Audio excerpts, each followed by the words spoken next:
So, in September of 2019, Samsung revolutionised the mobile technology landscape with the release of the Samsung Galaxy Fold. Despite its initial challenges such as a defective hinge causing screen distortion, the Galaxy Fold showcased the potential of folding screen devices. In today's video, I'll be talking through my experiences with folding phones and Flip to help you decide if they are worth the purchase. Now, firstly, we have the Galaxy Fold. Despite the reported issues prior to launch, Samsung released the first foldable phone in February 2020, primarily after most of the problems had been resolved. However, there were notable compromises, including a 60Hz refresh rate, a weakened hinge over time, and a protruding camera with reduced specs of two 12-megapixel cameras and a 16-megapixel camera. Now, as a mobile tech fanatic myself, of course I had to have one. The front screen didn't bother me a massive amount because the whole point of a foldable was to use the outer screen for quick replies and check notifications, and then when you wanted to jump into some content consumption, open up that 7.3 inner display. Even though the phone was a candy bar size and could easily fit in most pockets, it wasn't the lightest, weighing at 263 grams, which was a hefty candy bar. However, being able to watch YouTube and movies on this much bigger screen that fits in your pocket was a welcomed delight. The multitasking was also next level in comparison to normal size smartphones. As someone who likes to watch videos and reply to friends or check social media, this was a welcomed breath of fresh air. This being said, alongside with early issues of the Fold that people had experienced, there were many compromises I just couldn't tolerate. The first major one being the 60Hz refresh rate on both screens. At the time, most Android phones had a 90 to 120 Hz as standard, and when it came to the day-to-day, this became unbearable. Furthermore, the outer screen being good for quick replies to messages and check notifications was only a benefit if you really did focus. Because the screen was so small and narrow, mistypes were prominent most of the time, or that's how I found it. The crease didn't bother me a huge amount at the start, but you would always feel it, just looming when scrolling through the phone. The hinge also did wore over time and started to creak, which wasn't great for a £2,000 phone. In the end, I had to opt for the Pixel 4 XL, taking me away from the Fold for its 90Hz refresh rate, and the stock Android experience, which you don't get on any Samsung phones, including the first Fold. But in summary, the Galaxy Fold did face initial difficulties, but it was an impressive first try, but compromised on so many things the phone became unusable day to day. But Samsung did learn from a lot of these mistakes. In September of 2020, they released the Z Fold 2, which addressed many of the first iteration's shortcomings, like a hole punch camera on the inner screen and a more usable outer display. Now moving on to the other side of the screen, the Flip devices. Well, I did not purchase the early iterations due to their limited versatility, particularly the cover display and the compromises inherent in first generation devices. I did purchase the Z Flip 5 because now the cover screen was actually usable. From all the reviews I have seen, I know I'm not alone in saying that the cover screen for the Z Flips 1 to 4 were not usable for a smartphone, which some devised as a good thing, because you would have to go through the effort of opening the phone to use the damn thing. But for me personally, this was not what I wanted out of a phone.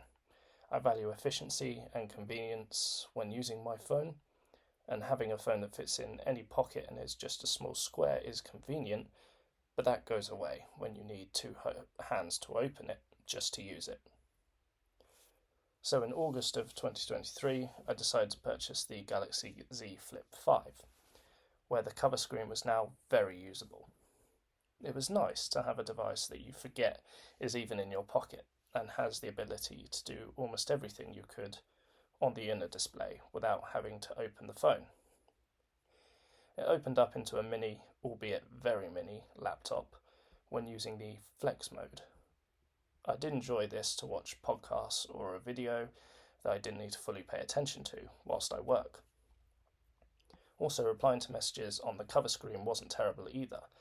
Unlike the Fold 1 that I mentioned earlier, the screen was wider, so mistypes were not as prevalent.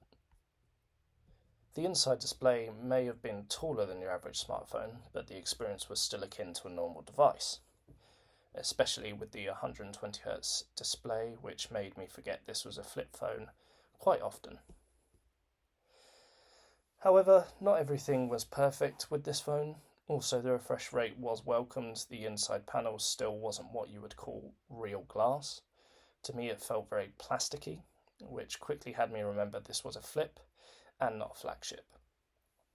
Even with perfect care of the phone, the hinge did weaken over time, which I know is to be expected, but the flex mode became less and less appealing as time went on. Also, the battery life for this phone was nothing like the Fold 1. They had to split the batteries into two separate cells, which obviously compromised the battery life over time and with general usage. Also, the bezels, the outer layer that kept the phone from smashing when you closed it, the borders were ugly, in my opinion, and just constantly reminded me that this was not a flagship. So I found myself going back to my iPhone 14 Pro because the screen was just so much nicer to watch content on, and it just felt more premium. Okay, fast forward to end of the year 2024, where I purchased my second folding phone, the Google Pixel 9 Pro Fold. It really did exemplify the evolution of foldable devices over the last few years. Despite the unconventional name, it seamlessly combines all of the desirable features of a foldable. With the 6.3-inch cover display and visually appealing 8-inch inner display, the 9 Pro Fold offers exceptional performance and versatility, which is what I found to be true. The foldable phone was a lot lighter than previous iterations, especially the the Galaxy Fold 1, and surprisingly thin at only 10.5mm when closed, which surpassed the Samsung Z Fold 6 in terms of thickness, and had the 120Hz display on both the cover and inside screens, ensuring optimal performance regardless of folding or unfolding. So you could use the outer display just like you would a normal flagship, and then when you wanted to consume content or read a book, as I had stated previously with the original Fold, this screen was even better. Also, being powered by stock Android was also welcomed. Like I said with the Pixel 4 XL, having stock Android just made the phone a lot easier to use, and it just felt a lot cleaner. As similar to when you're using an iPhone, you get the full Android experience the way that Google intends, or the way that Android intends. And having long-term updates promised over many years, this phone was going to last me a while. Now, the battery life still is exceptional, lasting me a whole day with no problems. Reading books and watching content on the inner screen was an absolute delight. Now, see, this all sounds perfect in comparison to the Z Flip 5 and the original Fold. It had a lot of advantages. However, there were some drawbacks. Despite the impressive features, I still returned to my iPhone 15 Pro Max, which I had upgraded to before purchasing the 9 Pro Fold. The screen was significantly smaller than the Pixel Fold. The specs were nearly identical, and the larger screen provides greater versatility. Folding phones are ideal for frequent travellers, the Kindle app users out there, and individuals who multitask extensively However, I did encounter an issue where not all apps, particularly video content, were not optimized for the larger screens. Given the vast number of Android phones available, developers tend to adopt a one-size-fits-all model, which becomes more complex with inner displays, such as Z Folds and the Google Pixel 9 Pro Fold.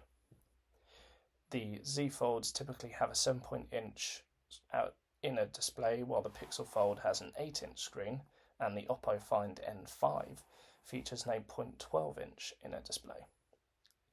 Because of this, consequently, not all apps function optimally on these screens.